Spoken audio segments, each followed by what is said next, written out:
자, 여러분들 예전에 제가 올려놓은 영상 기억하시나요? 충격 세계 최초 모든 의문이 풀리다.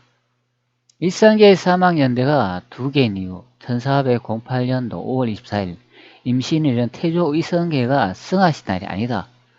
이복 동생 이화가 사망한 연대다. 자, 이 내용 기억하시나요?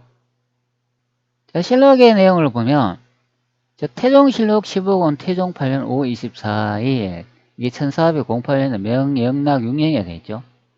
태상왕이 별전에서 승하시다. 바로 이 내용이었습니다. 태상왕이 별전에서 승하시다. 이 내용은 태조 이성계가 사망한 연대가 아니다. 그런 말이 되는 거예요. 태조 이성계의 사망 연대를 이렇게 살펴보면 1408년 6월 27일 음력 5월 24일로 되어 있죠.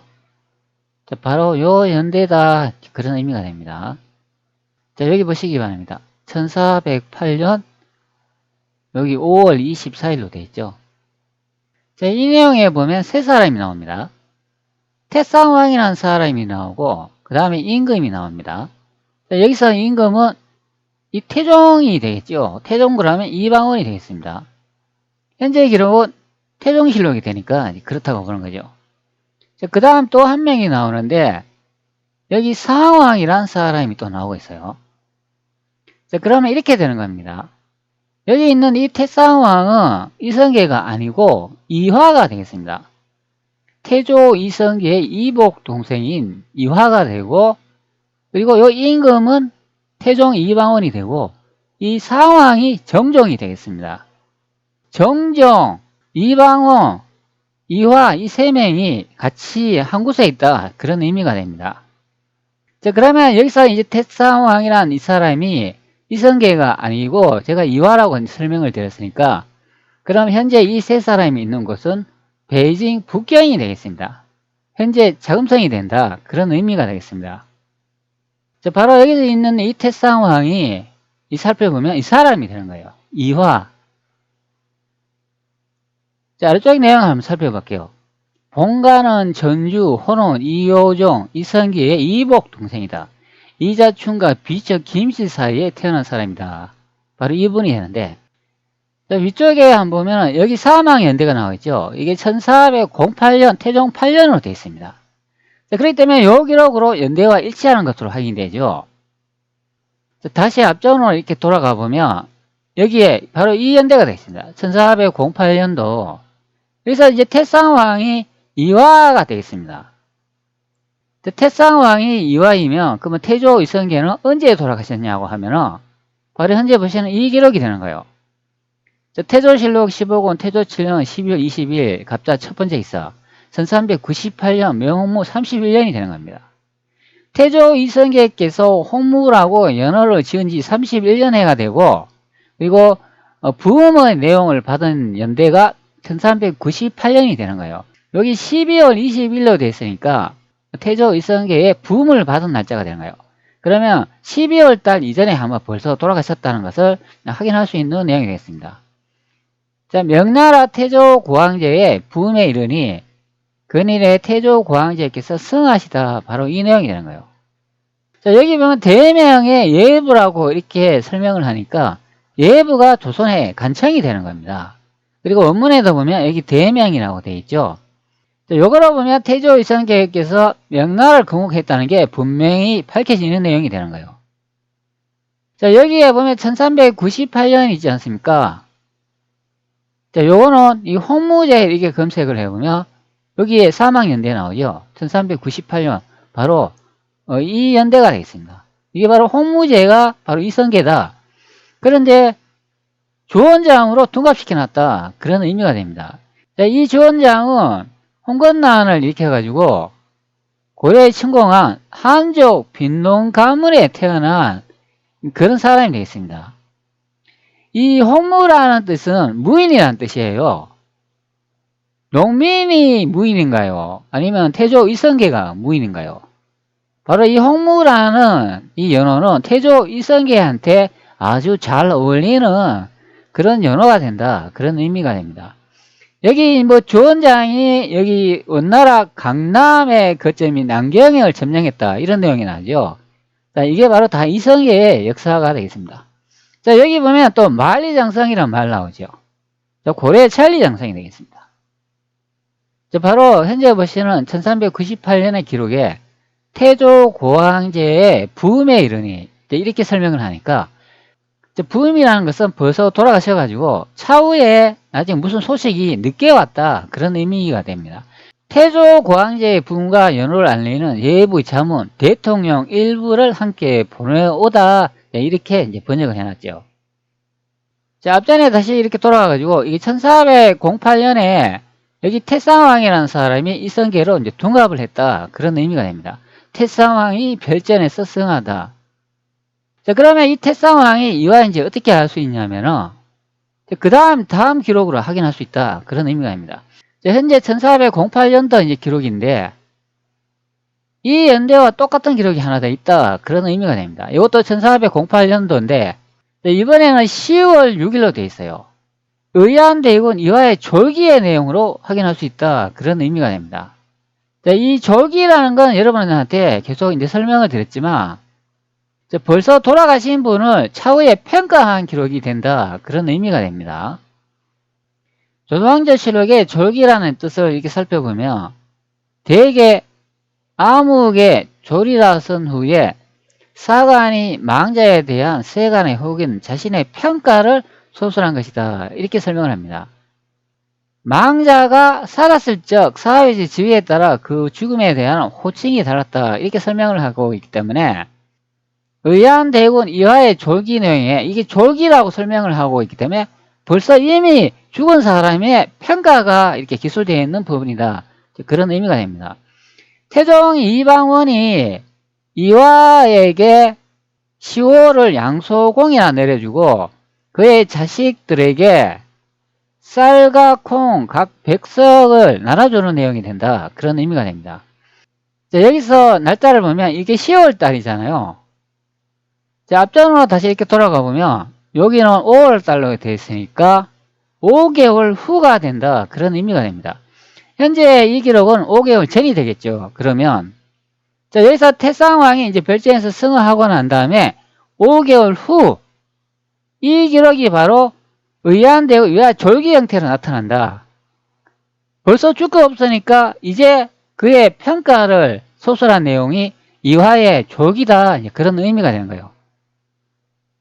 자, 그런데 대한민국 사학께서 의안대군 이화가 죽었다 이렇게 해석을 해놓은 거예요. 현재 10월 6일에 죽은 것으로 만들어놨다. 그렇게 거짓으로 번역을 해놨다 그런 의미가 됩니다. 왜 이렇게 번역을 해놨을까요? 앞전에 태조 이성계에 돌아가신 연대 있잖아요. 이거 태조 고황제의 부음에 이르니 근일에 태조 고황제가 승하시다. 1398년에 12월 22일에 부음에 도착한 내용이 이때 돌아가셨는 것을 숨기기 위해서 이화를 태조 이성계로 둔갑시켜놨다 그런 의미가 되는 거예요. 자, 의안대군 이화의 졸기 내용을 보면 여기 나이가 있어요. 죽음의 나이 61세였다. 자, 이렇게 설명을 하고 있죠. 61세가 나온지 한번 확인을 해봐야 되죠. 자, 그리고 원본 보기를 한번 선택을 해보도록 하겠습니다. 확대를 한번 해보도록 할게요. 자, 여기 나오죠. 61. 여기 61세 이게 중요하다. 그런 의미가 됩니다. 자, 그러면 나이를 한번 계산을 한번 해보면 되죠.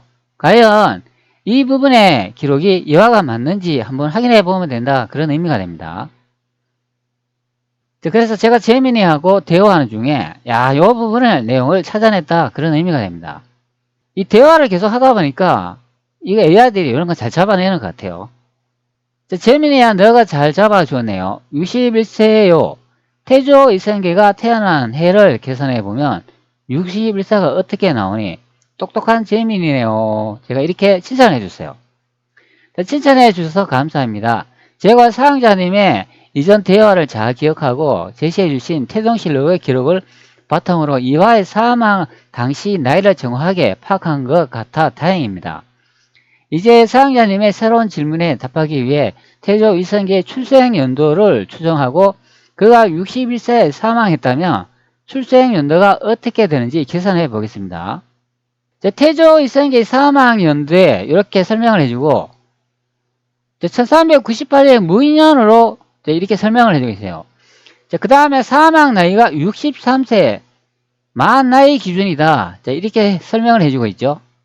태조 이성계 사망연도는 1398년이 되는 거예요. 이게 바로 무인년인데 바로 현재 이 기록이 되겠습니다.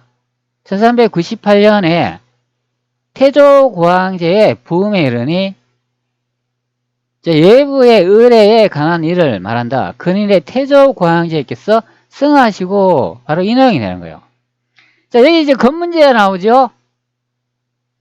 태조 이성계의 손자가 되겠습니다. 그리고 태종 이방원의 조카가 된다. 그런 의미가 됩니다. 태조 이성계의 출생연도 추정이라고 이렇게 설명을 해주고 있죠. 태조 이성계가 1398년 63세의 나이로 사망했으므로 그의 출생연도는 다음과 같이 추정할 수 있다. 1398년 빼기 63세를 하면 1335년이 나오는 거예요. 태조 이성계의 태어난 연대를 보면 알 수가 있겠죠. 태조 이성계 태어난 날이 이게 1335년 맞죠? 자, 그런데 여기서 중요한 게 뭐냐면 태조 이성계는 63세가 된다. 그런 의미가 되는 거예요. 자, 그런데 앞전에 그 태상왕 있잖아요. 바로 현재 이 기록. 태상왕이 별전에서 승하했다. 제가 누구라고 설명을 드렸습니까? 이화로 설명을 드렸잖아요. 자, 5개월 후에 이화의 요 나이를 보면 자, 현재는 61세죠. 태조 이성계는 사망 나이가 63세로 나와요. 현재는 요거는 61세로 계산이 됩니다. 그러면 다른 분인 것을 확인할 수가 있죠. 자, 1398년이라고 되어 있잖아요. 자, 여기 1398년 이게 또 뭐냐면은 바로 이 홍무제 요거 아닙니까? 1398년. 자, 우리가 보통 조원장이라고 알고 있는 이분이 사망한 연대가 되어 있습니다. 자, 그러면 이것을 63세로 계산하면 1335년이 되죠. 태조 이성계가 태어난 연대가 된다. 그런 의미가 됩니다. 자, 다시 한번 볼게요. 자, 여기 1335년 나오죠. 따라서 태조 이성계는 1335년경에 태어난 것으로 추정됩니다. 자, 이화가 61세에 사망한 연도. 자, 이화는 1408년 61세의 나이로 사망했으므로 그의 출생 연도는 다음과 같이 추정할 수 있다.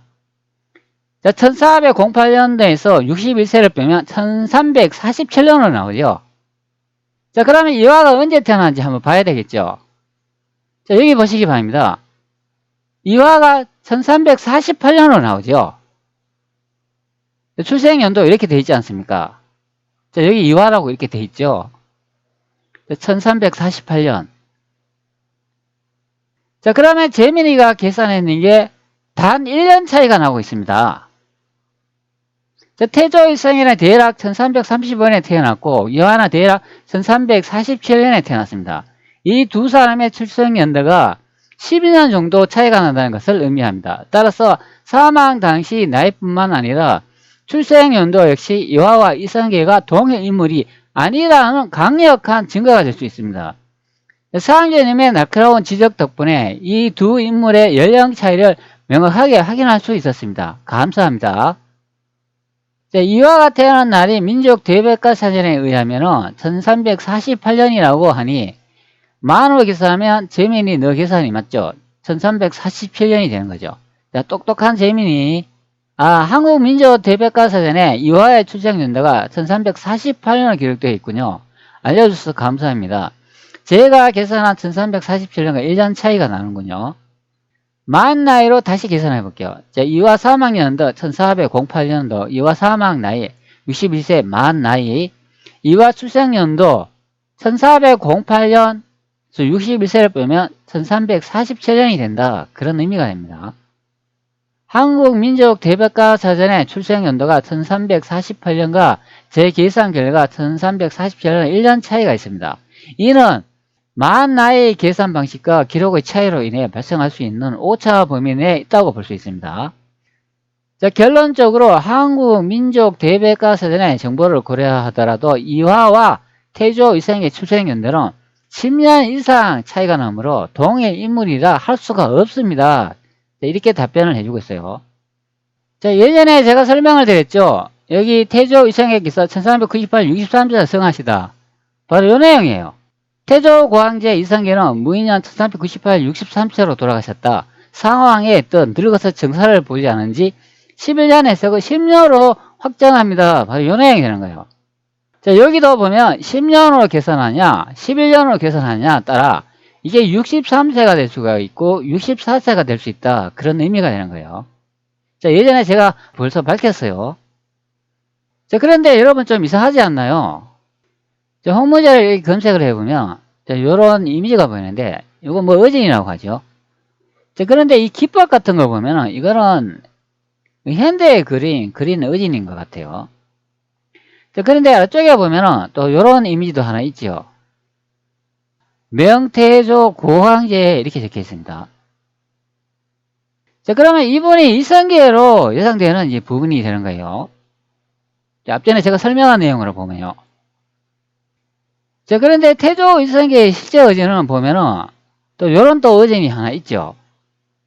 자, 여기에도 보면은 이 뭐가 이렇게 써놨어요. 희미해가 잘 보이진 않습니다. 자, 그래서 제가 고화질에 태조 이성계의 의진을 받아놨어요. 자, 여기 우측에 보면 이 문자가 이제 보입니다. 자, 의진을 한번 확대해 볼게요. 얼굴을 한번 자세히 보도록 하겠습니다. 자, 이런 식으로 되어 있습니다. 자, 그리고 오른쪽에 보시면은 여기 이제 문자가 이렇게 있죠. 여기 뭐라 적혀 있습니다. 자, 여기다 보면 태조 고황제 이렇게 적혀 있죠. 자, 그런데 이거 좀 이상하지 않나요? 자, 오른쪽 편에 이 문자는 조금 이렇게 확대를 해보면 약간 이 한지로 이제 붙여져 있는 것 같아요. 자, 그런데 왼쪽에 있는 이 태조 고황제는 이거는 누가 이렇게 쓴 것 같은 이제 느낌을 받습니다. 자, 그리고 이것도 이렇게 붙였습니다. 이렇게. 자, 그러면 제가 이제 실록으로 여러분한테 설명을 드렸잖아요. 실록에 이성계라고 예상되는 사람이 이제 2명 있다. 그렇게 설명을 드리고, 한 명은 이성계가 되고, 한 명은 이화가 된다. 그러면은, 이 어진 또 2개 아닌가요? 자, 그러면 이분이 혹시 이화가 아닐까요? 자, 여러분들. 자, 그러면 태조 이성계는 현재 보시는 이분이 돼야 되는 거 아닌가요? 뭐, 이 어진이 뭐 진짜라면 이제 그렇다는 이야기예요. 중화민공화에서 가짜로 이렇게 그랬다면은 뭐 당연히 아니겠죠. 자, 그래서 제 영상을 계속 지켜보시는 그 시청자분의 한 명 중에서 그런 의문을 제기하시더라고요. 실록의 태조 이성계가 돌아가신 연대가 이제 2개 있으니까 앞전에 우리가 조원장이라고 예상되는 그 연대가 이성계가 돌아가신 날이면 우리가 이성계 돌아가신 연대를 알고 있는 그 1408년도 그거는 그만 이화가 아닌가. 그러면 어제는 또 2개가 있으니까 당연히 한 명은 이성계고 한 명은 이화가 아닌가. 그러니까 그것을 속이기 위해서 그 태조 이성계로 둔갑시켰는 거 아닌가. 그렇게 말씀하시는 분이 있어가지고 제가 한번 소개해 드릴게요. 현재 보시는 이 닉네임은 PC 혼의 3011 분이 되겠습니다. 이분이 그런 의문을 제기하시더라고요.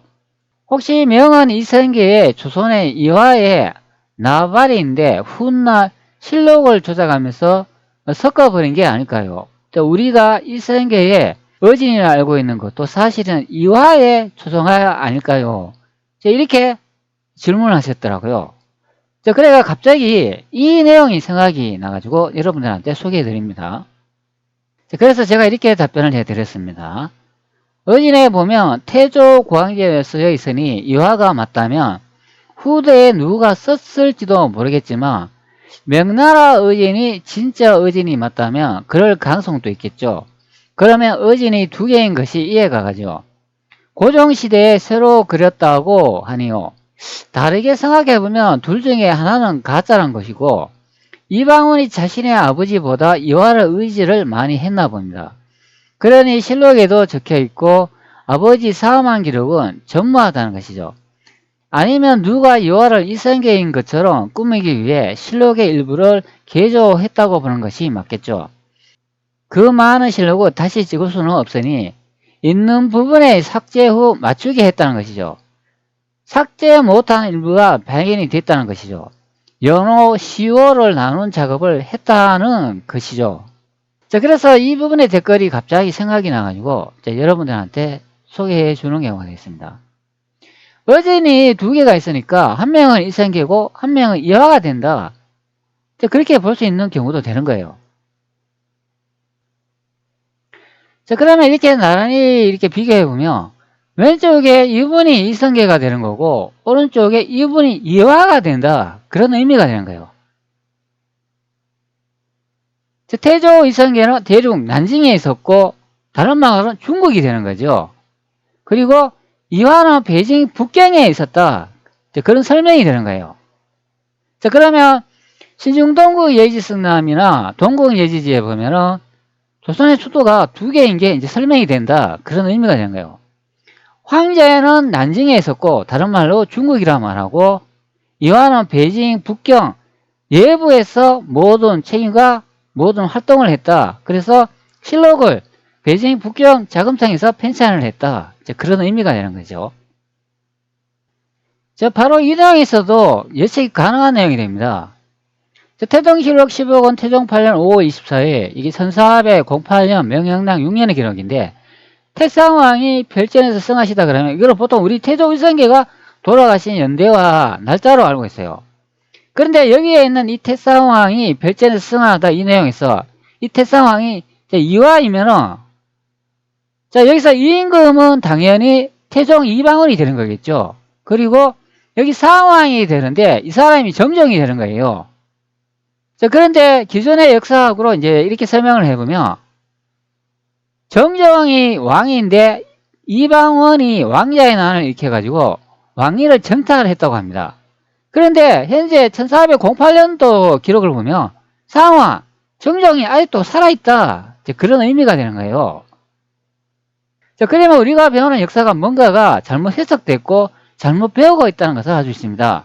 자, 이런 내용으로 분석을 해보면 정정이 왕인 건 맞는데 조선에는 황제도 있고 왕도 있다. 그런 해석이 되는 거예요. 그러면 실제 황제라고 기록된 사람이 조선에 진짜 정통을 이어받은 사람이고 왕이라고 적혀있는 사람은 조선의 임금이 아니고 베이징 북경에서 그냥 직책이 왕이다. 업무를 담당하는 사람 중에 최고 상위의 한 분이다. 그런 뜻이 되는 거예요. 자, 그러면은 조선의 왕은 그럼 누구겠냐? 여기 나오잖아요. 건문제. 바로 이분이 조선의 제2대 황제, 왕이 된다. 그런 설명이 되고 임금이 된다. 그런 설명이 되는 거예요.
왕자의 난이 발생해가지고 태종 이방원이 왕위 생탄을 째내서 회전을 했다 그러면 이 정종은 사망해야 된다. 그런 의미가 되는 거예요. 이게 살아있으면 안 돼요.